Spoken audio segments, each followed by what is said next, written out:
Medina शरीफ में कहसाली पड़ गया है, लोग भूखे हैं। आपने 1000 ऊंट पर गल्ला को लादा, अनाज को लादा। मदीना शरीफ के हुजूर में एंट्री करते हैं, बड़े बड़े ताजिर सामने आया, कहा उस्मान गनी आप मुझसे तिजारत कर ले। आपने फरमाया मुझे क्या फायदा दोगे? कहा कि 20%। बोलिए 20%। तो आपने फरमाया मैं तुमसे तिजारत नहीं कर सकता।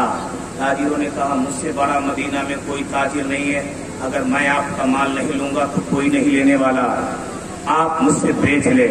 लेकिन देखे हजरत उस्मान गनी का जज्बा ईमान। बोले देखें आपने तिजारत को नहीं किया, आपकी नजर थी कि मेरे रसूल के सहाबा भूखे हैं, मदीना के लोग भूखे हैं। आप फरमाते हैं अरे ताजिरों कान खोल करके सुन लो, अरे मैं तो उसकी बारगाह में सब का सौदा करता हूँ जिसकी बारगाह में 1 देता हूँ तो मुझे 10 अता फरमा देता हूँ। आपने पूरे 1000 ऊंट का गल्ला अनाज गरीबों में बांट दिया। नबी की बारगाह में अर्ज किया या रसूल अल्लाह ये सब आप रख लें और जिसे चाहे आप दे दें। अब मेरे नबी को इख्तियार था जिसे जितना जो चाहे अता कर दे। जब भी तो पीरो मुर्शिद सरकार ताजु शरिया फरमाते हैं जहां पानी अता कर दे भरी जन्नत हिबा कर दे। नबी मुख्तार कुल है जिसे जो चाहे अता कर दे। तो मेरे रसूल को इख्तियार। तो ये बच्चे की विरासत में देखिए आज लड़का हुआ इनकी खुशी में इन्होंने दुआ किया। सब लोग दुआ करें कि बच्चे की सेहत अच्छी रहे क्योंकि बच्चा कमजोर भी है। और जब सब लोग मिलकर के एक आदमी के लिए दुआ कर दे तो वो आदमी सेहतयाब हो जाता है। बोलिए लेकिन माँ दुआ कर दे फायदे की बात 2 जुमले में सुन। बोलिए पूरे मजमा सुभान अल्लाह।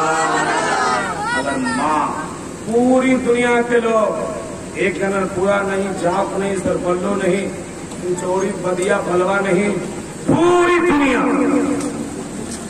के लोग आल वर्ल्ड के लोग अगर एक आदमी के लिए दुआ कर दे, एक आदमी के लिए दुआ कर दे, एक माँ आंचल उठाकर कर दुआ कर दे, वो इंसान बोलिए कामयाब नहीं हो सकता।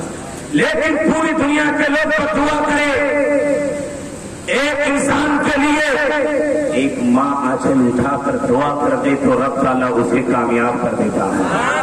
इसलिए कि माँ बाप की दुआ से कबूल होती है।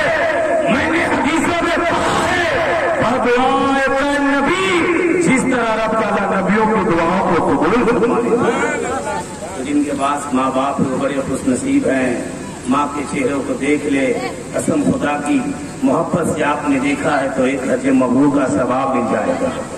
लेकिन मेरे दोस्त बाप की कदर करें क्योंकि बाप एक ऐसा दरख्त है, फल दे या न दे साया जरूर देता है, फल दे या न दे साया जरूर देता है। माशरे में बहुत सी दुनिया है, आप लोग नमाज पढ़े, जवान हो नमाज पढ़े, आप नमाज पढ़ेंगे इंशाअल्लाह अल्लाह ताला नमाज के सदके में सब कुछ अता फरमा देगा। औरतें भी सुन ले वो भी नमाज पढ़े। लेकिन आज का मामला क्या है, औरतें बहुत कम सुनती है, वो हम लोगों से ज्यादा तकरीर करना जानती है। लेकिन सुने मैं एक हदीस पढ़ता हूँ औरतों के लिए, बोलिए सुभान अल्लाह। हजरत अस्मा बिनते यजीद है। आज ए बेटा एक हदीस सुन लो, मैं खत्म कर दूँ। एक हदीस हजरत अस्मा बिनते यजीद नबी की बारगाह में आई, अर्ज की या रसूल अल्लाह सल्लल्लाहु अलैहि वसल्लम मेरा शौहर, या रसूल अल्लाह मर्दों के लिए जुमे की नमाज है, 5 वक्त की नमाज है, ईद बकरीद है, जलसे है, मिलाद है, जिक्र अस्कार की महफिलें हैं, लेकिन औरतों के लिए तो नहीं है। न जमात से हम औरतें नमाज पढ़ सकती है, न हम जुमे की नमाज पढ़ सकती है, न ईद व बकरीद। हम लोग को मर्द से कम गुना सवाब पाएंगे, मर्द ज्यादा पा लेंगे, वो पहले जन्नत में चले जाएंगे, हम बाद में। देखिए वो औरत कैसी थी, मेरे रसूल ने फरमाया सहाबा देखो ये कितने है तो औरत है लेकिन बात इतनी ऊंची कर रही है, देख लो है औरत लेकिन बात कितनी अच्छी कर रही है। तो نبی کریم نے فرمایا اے اسماء بنت یزید، یہ بات تو صحیح ہے میری شریعت میں، لیکن سن لے جب عورتوں کا شوہر نماز پڑھ کے آئے، عید کی نماز پڑھ کے آئے، بقرعید کی نماز پڑھ کے آئے، جلسہ سن کر آئے، محفل سے آئے، اگر محبت سے بیوی شوہر کے چہرے کو دیکھ لے تو اتنا ہی ثواب عورت کو بھی ملے گا جتنا مرد کو ملے گا۔ یہ میں نے عورتوں کے لیے پڑھ دیا، لیکن شکر گزار بیوی وہ ہے جو شکر گزار بیوی ہوگی، اگر کل اسے کوئی غلطی بھی ہو گئی تو اللہ تعالیٰ اگر اس کا شوہر معاف کر دے گا دنیا میں تو اللہ بھی اس کے گناہوں کو معاف کر دیتا ہے، اور جس کا شوہر ناراض ہو جائے وہ عورت نماز پڑھے، قرآن پڑھے، تلاوت کرے، تسبیح پڑھے، اذکار کرے، نہیں کچھ ہو سکتا۔ اس لیے شوہر کی عبادت، شوہر کی اطاعت کرے اور اللہ کی عبادت کرے۔ شوہر کی اطاعت اگر نہیں ہے وہ عورت کامیاب نہیں ہو سکتی، اس لیے شوہروں کی عبادت، شوہروں کی اطاعت کرے اللہ کی عبادت کے ساتھ ساتھ۔ لیکن آج معاشرے میں کیا ہے، ہر گھر میں جھگڑا ہے۔ جھگڑا کیوں ہے؟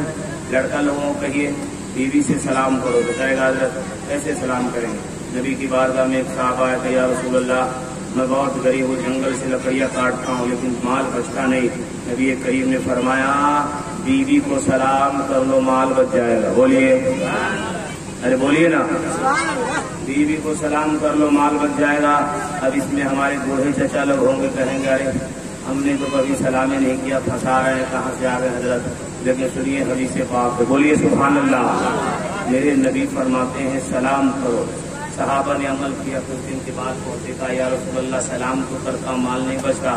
نبی نے فرمایا بیوی کو بھی سلام کرو، بچوں کو بھی سلام کر لو۔ بولیے، بچوں کو بھی سلام کر لو۔ اس دن کے بعد جب صحابہ نبی کی بارگاہ میں پہنچے، عرض کرتے یا رسول اللہ نے مجھے مالدار بتا دیا، سلام کریں، گھر میں داخل ہوتے ہی سلام کریں، اللہ تعالیٰ برکت عطا فرما دے گا۔ لیکن جو پہلے سلام کرتے ہیں ان کے گناہوں کو اللہ تعالیٰ معاف کر دیتا ہے۔ بولیے، معاف کر دیتا ہے۔ تو حضرات اب ہم کیا تقریر کریں، زیادہ ٹائم ہو گیا ہے۔